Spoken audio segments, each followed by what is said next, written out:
Chapter 3.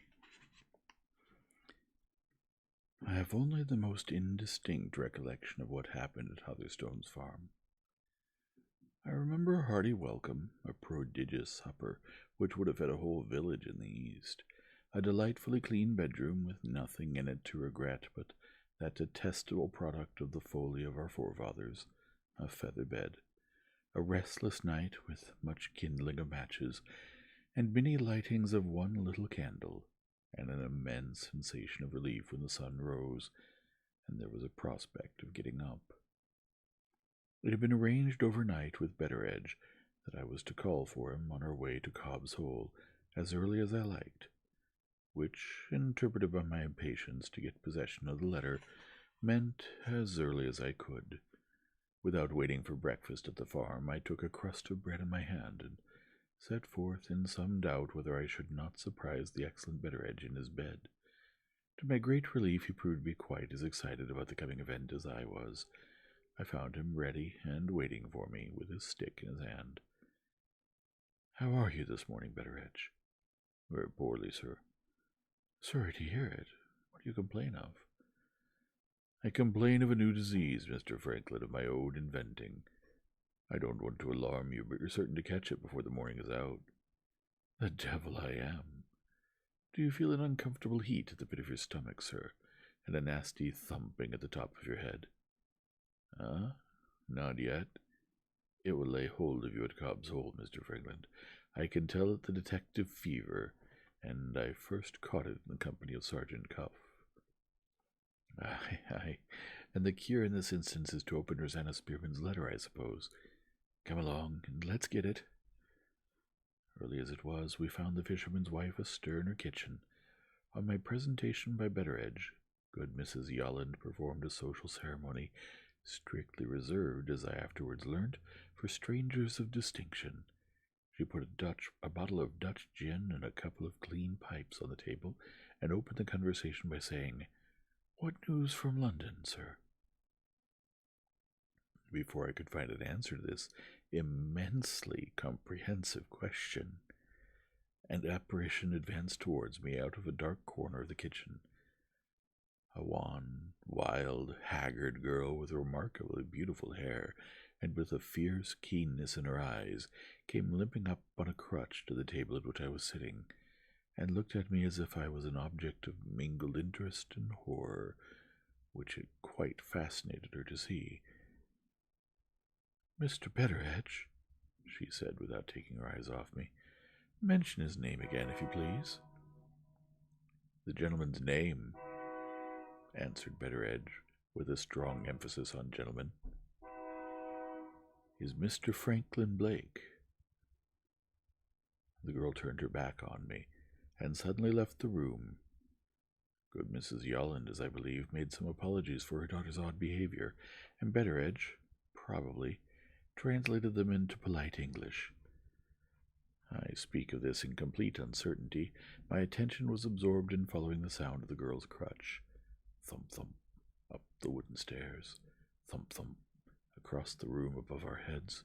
Thump, thump, down the stairs again. And there stood the apparition at the open door, with a letter in its hand, beckoning me out. I left more apologies in course of delivery behind me, and followed this strange creature, limping on before me faster and faster down the slope of the beach. She led me behind some boats, out of sight and hearing of the few people in the fishing village, and then she stopped and faced me for the first time. "Stand there," she said. "I want to look at you." There was no mistaking the expression on her face. I inspired her with the strongest emotions of abhorrence and disgust. Let me not be vain enough to say that no woman had ever looked at me in this manner before. I will only venture on the more modest assertion that no woman had ever let me perceive it yet. There is a limit to the length of the inspection which a man can endure under certain circumstances. I attempted to direct Limping Lucy's attention to some less revolting object than my face. "I think you've got a letter to give me," I began. "Is it the letter there, in your hand?" "Say that again," was the only answer I received. I repeated the words, like a good child learning its lesson. "No," said the girl, speaking to herself, but keeping her eyes still mercilessly fixed on me. I can't find out what she saw in his face. I can't guess what she heard in his voice. She suddenly looked away from me and rested her head wearily on the top of her crutch. "Oh, my poor dear," she said in the first soft tones which had fallen from her in my hearing. "Oh, my lost darling, what could you see in this man?" She lifted her head again fiercely and looked at me once more. "Can you eat and drink?" she asked. I did my best to preserve my gravity and answered, "Yes." "Can you sleep?" "Yes." "When you see a poor girl in service, do you feel no remorse?" "Certainly not. Why should I?" She abruptly thrust the letter, as the phrase is, into my face. "Take it!" she exclaimed furiously. "I never set eyes on you before. God Almighty forbid I should ever set eyes on you again." With those parting words, she limped away from me at the top of her speed. The one interpretation that I could put on her conduct has, no doubt, been anticipated by everybody. I could only suppose that she was mad. Having reached that inevitable conclusion, I turned to the more interesting object of investigation, which was presented to me by Rosanna Spearman's letter. The address was written as follows: "For Franklin Blake, Esquire. Trusted to anyone else, by Lucy Holland." I broke the seal. The envelope contained a letter, and this in its turn contained a slip of paper. I read the letter first. "Sir, if you are curious to know the meaning of my behavior to you, whilst you were staying in the house of my mistress, Lady Verinder, do what you are told to do in the memorandum enclosed with this, and do it without any person being present to overlook you. Your humble servant, Rosanna Spearman." I turned to the slip of paper next. Here is the literal copy of it, word for word. Memorandum: "To go to the Shivering Sand at the turn of the tide. To walk out on the South Spit until I get the South Spit beacon and the flagstaff at the Coast Guard station above Cobb's Hole in a line together. To lay down on the rocks a stick or any straight thing to guide my hand, exactly in the line of the beacon and the flagstaff. To take care in doing this that one end of the stick shall be at the edge of the rocks, on the side of them which overlooks the quicksand. To feel along the stick among the seaweed, beginning from the end of the stick which points towards the beacon, for the chain. To run my hand along the chain, when found, until I come to the part of it which stretches over the edge of the rocks, down into the quicksand. And then to pull the chain." Just as I had read the last words underlined in the original, I heard the voice of Betteredge behind me. The inventor of the detective fever had completely succumbed to that irresistible malady. "I can stand it no longer, Mr. Franklin. What does her letter say? For mercy's sake, sir, tell us, what does her letter say?" I handed him the letter and the memorandum. He read the first without appearing to be much interested in it, but the second, the memorandum, produced a strong impression on him. "The sergeant said it," cried Mr. Betteredge. "From first to last, sir, the sergeant said she had got a memorandum of the hiding place, and here it is. Lord save us, Mr. Franklin, here is the secret that puzzled everybody, from the great Cuff downwards, ready and waiting, as one may say, to show itself to you. It's the ebb now, sir, as anybody may see for themselves. How long will it be till the turn of the tide?"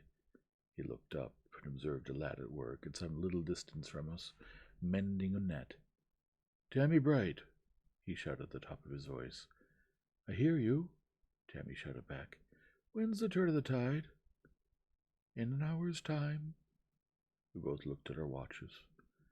"We can go round by the coast, Mr. Franklin," said Betteredge, and get to the quicksand in that way with plenty of time to spare.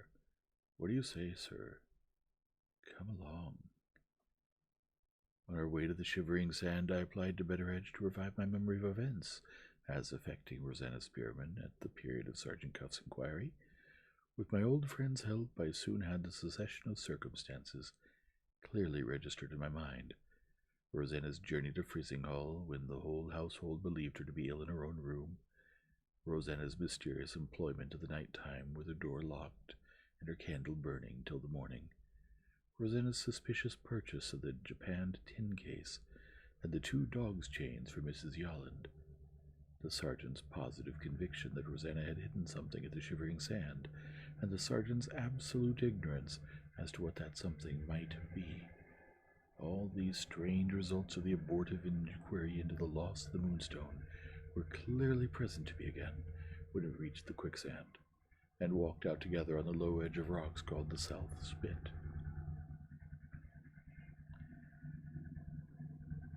With Betteridge's help, I soon stood in the right position to see the beacon and the Coast Guard flagstaff in a line together.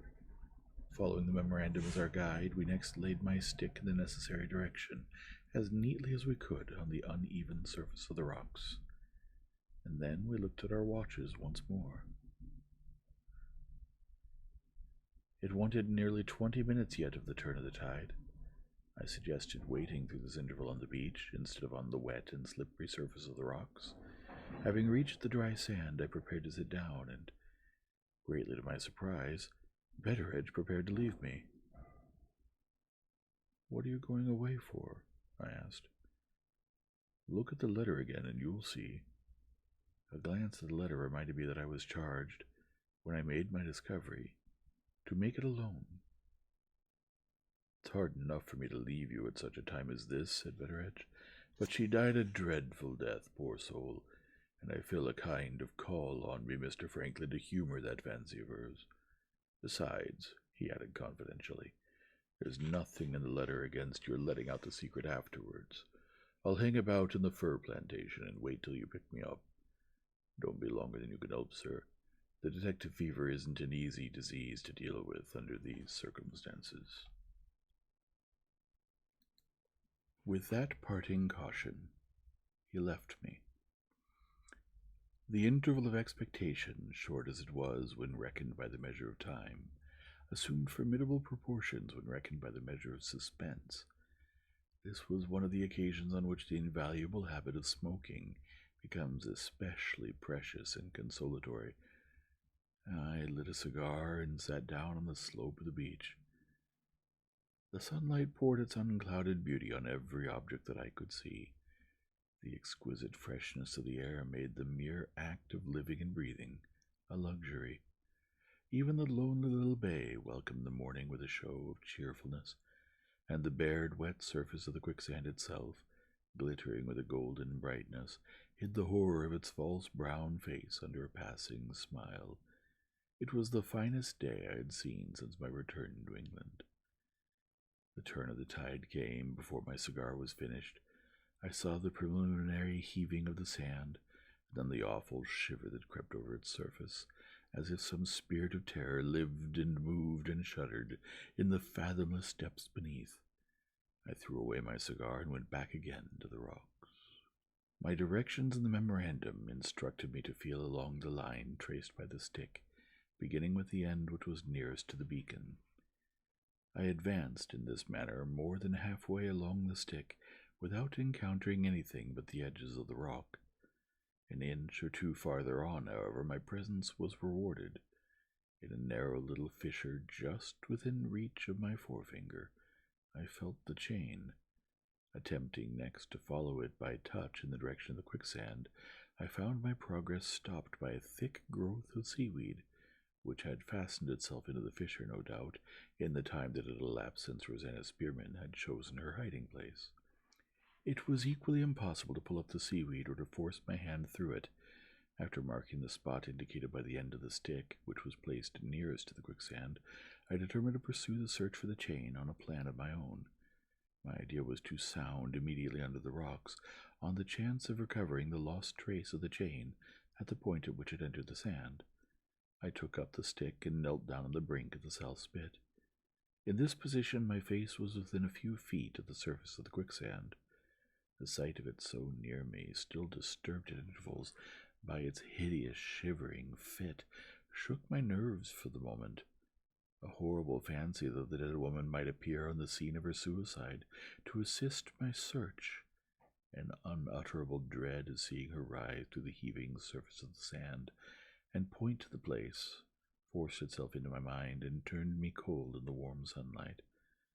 I own I closed my eyes at the moment when the point of the stick first entered the quicksand. The instant afterwards, before the stick could have been submerged more than a few inches, I was free from the hold of my own superstitious terror, and was throbbing with excitement from head to foot. Sounding blindfold at my first attempt, at that first attempt I had sounded right. The stick struck the chain.